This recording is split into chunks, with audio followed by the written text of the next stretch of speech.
I've been thinking about recording this episode for a while, and I've just been very hesitant to do it because honestly, it sounds crazy. What I'm going to talk about today is a little woo-woo for some people.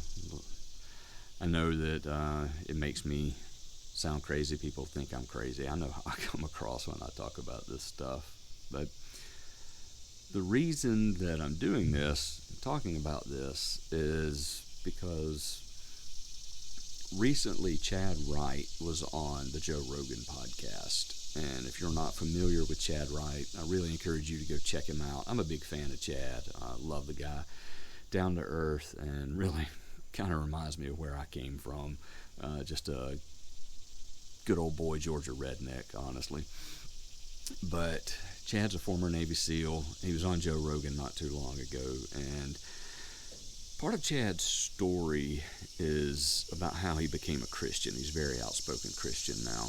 And when he was in the SEALs, he has this crazy story about how they were living in, I don't remember if it was a house or a barracks, and there was one guy in the SEAL platoon there that was, he was a Christian, and he was reading his Bible, and Chadd tells a story about strange things that just started happening there, and how ultimately, I encourage you to go check his story out, because this is fantastic, but how ultimately this group of elite alpha warriors would be huddled together in a single room at night, taking turns staying up while the others slept because of the demonic activity that was in the building they were staying in. And Chadd talks about this on the Joe Rogan podcast. But then recently, a week or so later, he released another podcast titled The Demons Came Back. And this was just him recounting how after he was on Joe Rogan, one of his SEAL friends reached out to him that was living in that same facility and told him that the demons came back. And it was a story, a new story of something that had happened there. So that just kind of encouraged me to talk about this recurring nightmare that I had. It went on for, I don't know, 2 or 3 years. It wasn't nightly. It was just random. Truthfully, it probably only happened 5 or 6 times. But in this dream, this nightmare, it was the same scenario every time. It was different setting, different location, but it was always in a house. It always took place in a room of a house, and the room would be, it was a different room, it was a different house, different setting, location every time, but the room was always old. The room was always in disarray, in need of repair. I'm at the doorway and I walk into this room, and as soon as I walk in, I am just overwhelmed by this evil presence that the only way I know to describe it is just this intense pressure I start feeling on my shoulders and my chest, and it's just intense and increasing and just crushing me. I'm unable to move, I'm unable to breathe, I'm unable to talk. You don't see anything, you just feel it. And it's just this evil presence that just descends on me. And I always wind up crying out Jesus' name. And when I do, it all immediately goes away. And I wake up. More often than not, I wake up screaming because as I'm crying out in my dream, I'm also crying out in real life. And you know, I'm getting the elbow to the ribs from the wife. It wakes me up. But the same dream occurred multiple times. And each time it happened, it would go a little farther, a little more in detail, and it began involving my family. It may just be something as simple as I look out a window and see my family in the yard before I walk into that room. Or one case, I walk into the room and I turn and look, and my 3-year-old son is coming along behind me, and the door slams between us. There was one case where I walk into the room and my wife and daughter are standing there, and there's an old lady beside them that they're talking to, and they all turn and look at me, and the old lady just looks down and just gives me this evil grin, evil look, and I start yelling and screaming them to get away from her. Just, like I said, variations of it that began involving my family. And then one night, I had the dream. It was different, still very vivid. I was driving somewhere. It was on the interstate. I got off the interstate in some unknown town. Stop and ask for directions. That's how you know it was a dream, wasn't real. Guys don't ask for directions.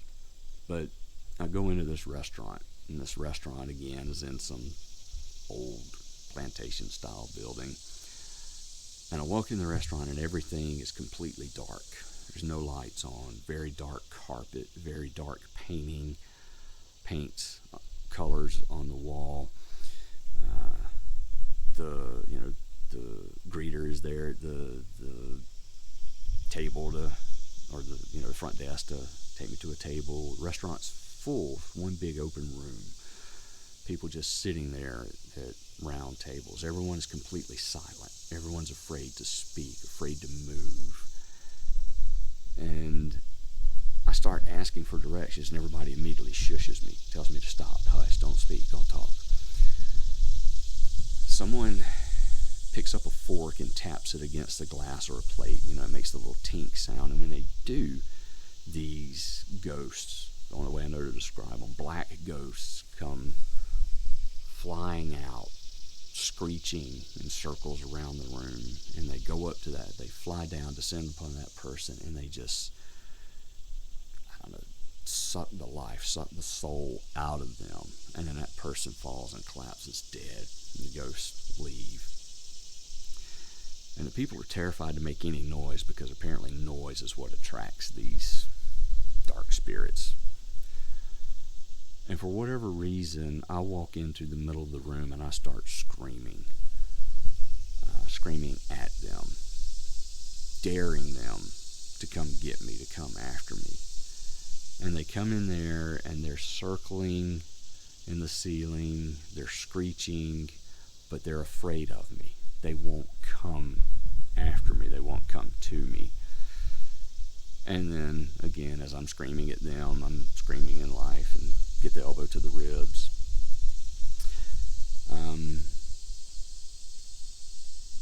That was kind of the end of that series of nightmares. And looking back on it, I didn't realize what it meant at the time, but I know that throughout the Bible, throughout Scripture, God spoke to people in dreams. And I'll admit this is where it gets woo-woo and people think I'm crazy.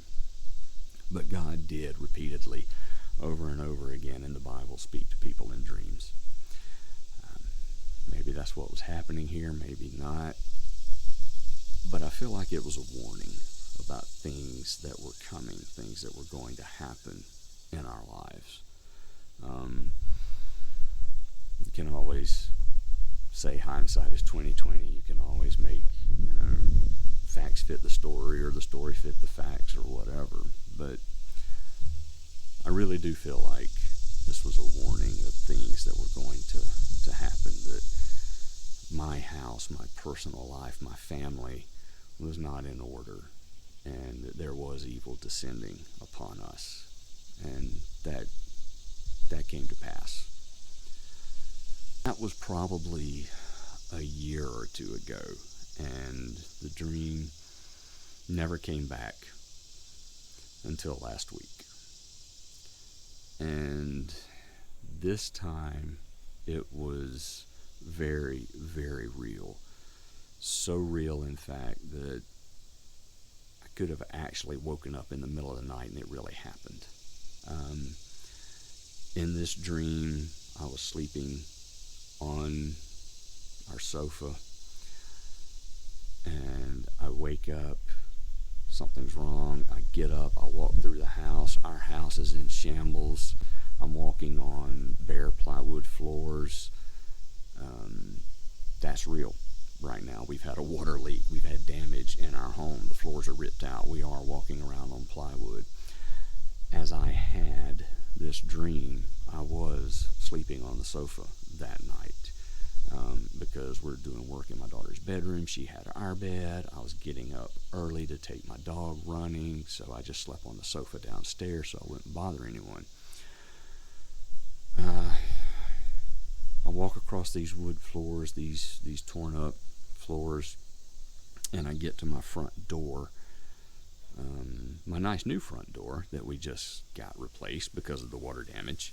And this force grabs me and slams me against the door and begins pressing me, just immense pressure. And I look up the stairs and I see the shadow of demon, Satan, whatever, on the wall. I see a body with horns, basically, moving down the hallway towards my son's room, and I hear my son yell out my name. And again, I yell out Jesus, and I wake up on the sofa in the exact spot I was just at in my dream. It was very, very real this time. So I don't know what that means, but I know that just as Chadd said in his story, the demon came back. The demons have come back. This time I think I recognize it for what it is. It's a warning. This time I can be better prepared. This time I can be on the lookout to try to prevent things, to be more of a father and not be caught so off guard and surprised by things that are coming for my family. I know it sounds weird. I know it sounds crazy. I'd love to hear your thoughts. Call me a lunatic. That's fine. Let me know if you've ever experienced anything like this. I know I'm probably not alone, but yeah, I got to get ready.